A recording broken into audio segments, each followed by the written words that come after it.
Let's have a look at this brand new budget level tablet from Xiaomi. It's the Redmi Pad 2. Is this a good tablet and is it worth your money? Let's find out in today's video.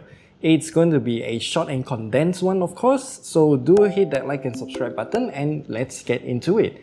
The design of this tablet is pretty simple, nothing much to say here other than the power button and volume rocker placement. They are placed at this, I would call it the top right corner if you're looking at the tablet in this orientation. And the power button is rather mushy as there is no tactility. I oftentimes don't know if I actually pressed on the button or not. There are also quad speakers on this tablet and here is how they sound.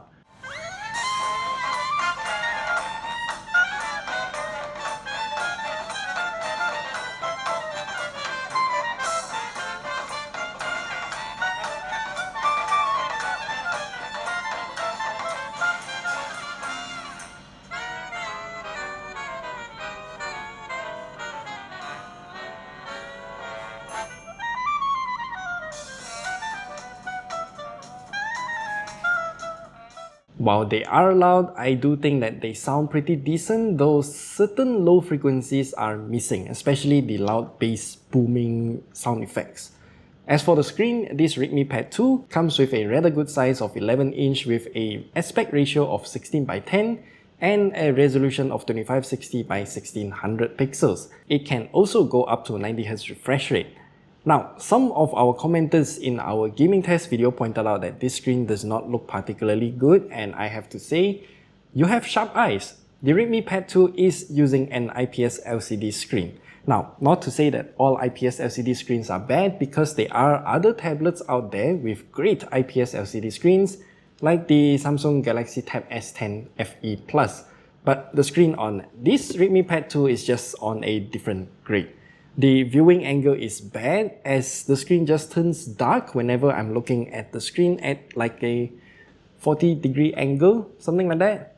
Anyway, the maximum brightness is only at 260 nits and the color gamma coverage is only at 86.11% of sRGB and 66.87% of DCI-P3.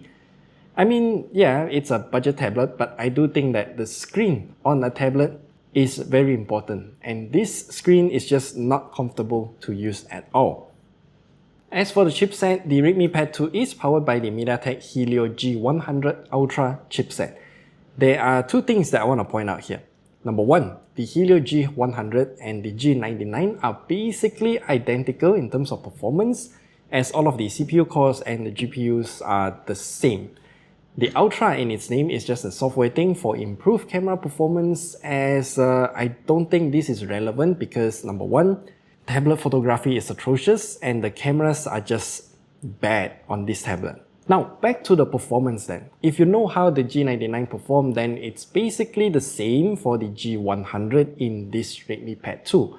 I mean, Genshin Impact and Wuthering Waves could run at a rather playable frame rate, though they will definitely test your patience. Some more demanding games like Zenless Zone Zero, well, I'll say that it's not particularly playable on this tablet. Granted, Zenless Zone Zero just renders everything within a map, so it will be laggy even on high-end devices, so do keep that in mind. You can watch our full gaming test video of the Redmi Pad 2 at the top right corner there or down in the description below after you have watched this video completely. As for the software, it is running on HyperOS version 2.0.103.0. Yeah, it's a long name. It's the same as any other devices running on HyperOS, but since it is a tablet, we do have a taskbar at the bottom.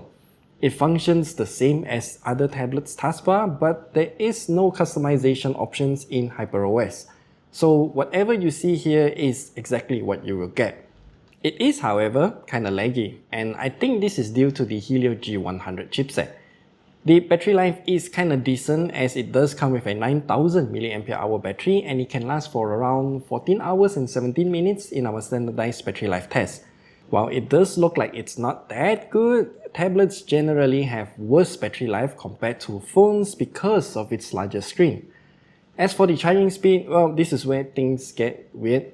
It only comes with a 15-watt charger inside the box and it takes a super long time to charge from 15% to completion. do give it like around 2.5 hours to charge.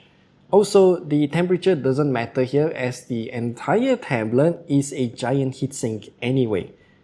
And a few more things to mention here, the Redmi Pad 2 does have a USB 2 port at this side here alongside with an audio jack, and there is also a micro SD card slot at the top.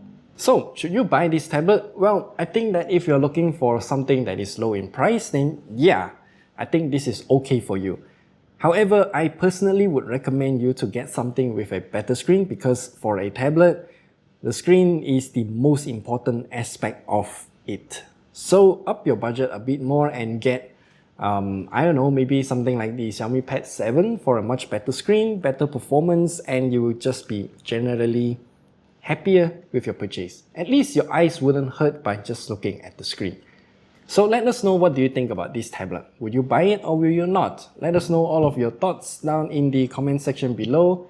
And yes, the brightness level on this tablet is really bad, and one thing I have to highlight is that the auto brightness here seems to be using a virtual sensor. So yeah, it responds slowly, and the screen brightness is also not that good. So yeah, remember to like and subscribe, and I'll see you guys in the next video.